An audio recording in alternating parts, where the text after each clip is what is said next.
Hello and welcome to Charting the Markets. With me, Sean Mearson, Senior Market Analyst at IG South Africa.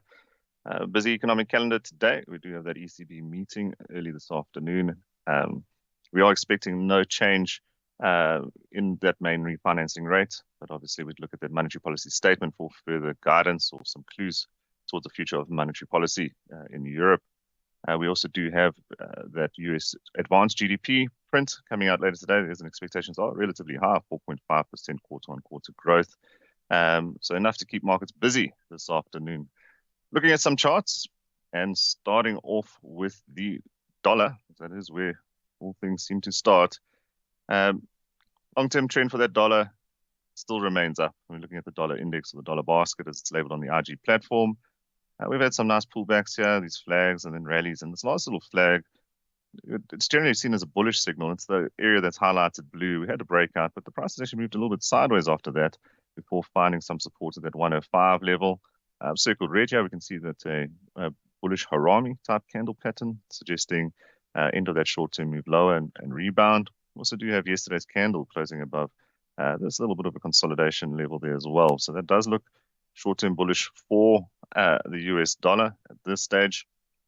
And it gives us initial target there of that recent high about 107.00. And if we do start to close above that or break above that, then we start looking at this overhead resistance, this overhead trend line that we do have in our chart. And that could be, see us maybe somewhere towards that, or suggest somewhere towards that 108.50 mark is a possibility. Now, if you are trading this reversal, you probably would have had an initial stop loss and a close below that reversal low, that 105. I think with that move higher we saw yesterday, you might want to start thinking about, traders might start thinking about tightening that stop loss, just moving it up to maybe a close below that one-day low. But longer-term trend is up, and we do have some short-term bullish momentum in play with 107, that initial target. And if we do close above that, we start looking at this overhead resistance as a possible further upside target.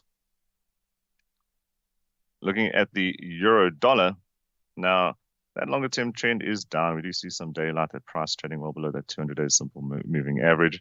We did start to see a bit of a reversal forming. That has promptly come to an end. We see this bearish harami type pattern, close to bearish engulfing, but it's more of a harami type pattern. This red candle fits inside that green candle, but certainly just shows the price is reversing course. So we came up, we hit this resistance level of 1.0690.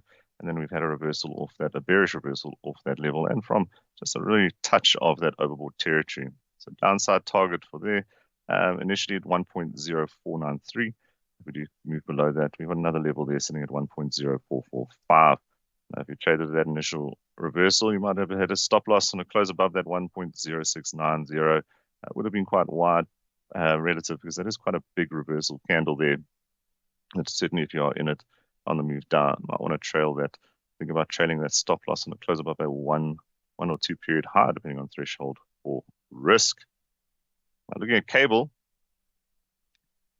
similar picture, although there's a less pronounced sort of attempt at a reversal or bullish move out. That longer term trend is still down. We found some resistance on this trend line here. We're going to have another sort of bearish engulfing or bearish harami type pattern here, just circled red. Finding resistance on that trend line and just below that 1.2300 level.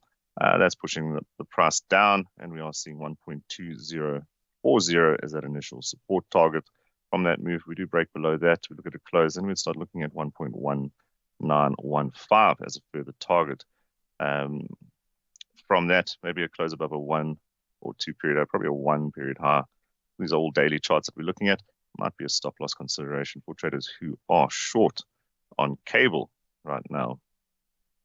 Moving over to some indices and starting off with the US Tech 100 or the Nasdaq 100.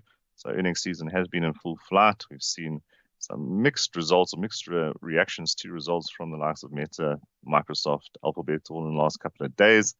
A net result has been for some weakness on that tech index, non-financial index at least. We have closed below that 200-day simple moving average, and could give it some leeway, but that is suggesting that that longer-term uptrend could be breaking right now. It doesn't mean a new long-term downtrend is in place.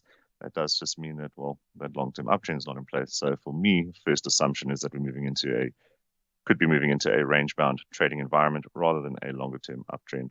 And so in that environment, we look at trading between levels and breakouts of levels rather than looking for trend following type techniques for that. At the moment, what we have is the price is testing the support of 14,285. If we get a close below that, so if this, which is testing it right now, but if this does sell off into the US Open, we do see a lower close, then we could see the next downside target about 13,820. I think if you're looking for if you're a bull and rather looking for a long entry, I want to see some confirmation that this short-term weakness has come to an end. You want to see the support level holding up. You want to see a strong green candle closing above at least the halfway mark of this preceding candle. And then it suggests, well, accompanied by a move out of oversold territory would be beneficial as well. Add a little bit of credence to that signal, and we'd start looking at a move back towards 14,900. So we're watching this 14,285 level. We're seeing this really if we bounce or break off that level. If we bounce, we want to see a strong enough bounce to see a close above that halfway mark of that preceding red candle. Although on the short side, we'd be looking at just a close below that level of support. In that situation, we use that one-day high as a possible stop-loss indication for that move. The US 500 or the S&P 500 not looking that dissimilar to what we see on the US Tech or the Nasdaq 100. I see the price again trading below that 200-day simple moving average. It has broken it before, and our assumptions there is that we've moved into a longer-term sideways trading environment rather than a new downtrend. But certainly it looks like that longer-term uptrend has been broken for the time being. Similar type of environment here where we have a level of support being tested, that level of support being 4,175 odd. So that's actually sitting a little bit lower than that, so 4,160 odd. So using that as a reference point today, see how we move into that US data, obviously that GDP data a little bit later and how the market reacts to that. But if we do have a close below this level, I just want to correct this to 4160. Apologies. But we do get a close below that level, then we start looking at 4065 as the next downside support target from that move. And seeing some momentum to a reversal, that momentum would be considered if we see this candle closing above the halfway mark of that preceding candle. Halfway marks often considered a point of resistance, certainly on long-bodied candles, which is what we do have in yesterday's price action. So a reversal, we need a strong close today. We need a price closing above that halfway mark, and we can start targeting a move back up to about 4,325. In that situation, looking at a close below either this 4160 support level or the reversal low, which is a similar level, as a possible stop-loss indication. In the event that we do have a downside break, then we'd be looking possible short entry, targeting move towards that 4,065 mark. Then we could have a stop-loss maybe above that sort of halfway mark of that long red-bodied candle. Now, moving over to Europe and looking at the DAX, we still consider it to be a range-bound trading environment. We see the price whipsawing through that moving average, so non-directional and trading between levels. But we are starting to, that sideways market is starting to test a possible new downtrend forming. And now we would consider that downtrend, so we start taking out this low here at 14,420. At the moment, sitting in a fairly tight range, roughly a 300-point range between 14,670 and 14,970. I think for next sort of directional move, we want to see a break of either of those levels. If we get a reversal, it's hard to, because it feels like we've been consolidating between those levels. So preference here for me would be looking for a breakout in either direction. So close above 14,970, considering a breakout, and a possible move to 15,485.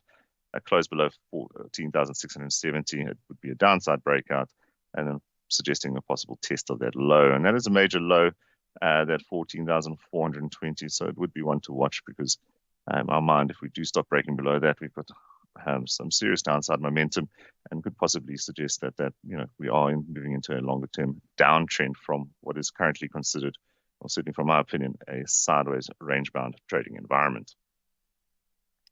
Now the FTSE 100, this range bound trading environment again seems to be a common theme across major indices right now, is still in play. It has been conforming quite nicely. This 7,700 level has really been a clear level of resistance. We've had a reversal of that, a bearish engulfing. We've moved to below that what would have been our support target there, that's 7,410. And now we're consolidating just a little bit below that. Now, so we did have the downside breakout, and if we looked at that in isolation, we'd consider 7,200 as a possible target. On the move down, you could probably be a little bit more conservative, 7,260. But I think if you see that price action thereafter, we've had this bullish engulfing candle pattern, and then we've had these price actions sort of drifting sideways. So that would have been our initial assumption. Now we think there's a very short-term consolidation. It might be, before, when we're looking at timing in the markets, just sort of highlighting that range. And for a bull side scenario, looking for a break above that 7,410 mark.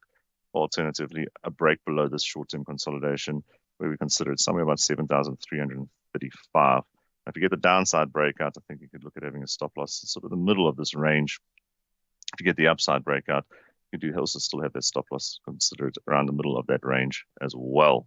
That'll be about 7,370 odd on that. And moving over to some commodities now, and starting off with Brent crude. Brent crude obviously been very sensitive to the ongoing war in the Middle East at this point in time. That's where we saw this initial rally back up. Some of the weakness that's followed has been pledged from Saudi to support the market if it needs to in the current environment. So from the supply side. But if we look at that longer term trend is still up, still considered up. We've had a short term pullback from this high here, and we have found support at that $87 per barrel mark. Circled red there, just showing that we do have this bullish harami type pattern, showing the price has stopped falling and just ticking back up. And that reversal pattern to me suggests that, well, certainly the end of that short-term pullback, the end of the move low, and possible gains to follow. Now, if we do extend those gains, we have a target there. That recent it's 92.70. If you're being a little bit more conservative, maybe 92.20. And if you're chasing that, then having a stop loss below that 87 level might be a consideration for that trade setup. Spot gold, we can see that this strong move higher does correlate again with those Middle Eastern tensions, or the Middle Eastern war rather, which has seen gold, some safe haven demand for gold, a sharp rally in gold. And despite what has been, often a stronger dollar, certainly what we saw yesterday, gold still going up, it's not really sticking to that inverse relationship that we have seen with gold and the dollar in the past. So there is strong momentum to the upside. We still consider a broad range-bound trading environment. But what we do have right now is we're getting an upside breakout of that 1985 level. Now that does sustain and gives us the next upside resistance target. It's only about 2,045. We want to be a little bit more conservative, maybe about $2,035 per ounce.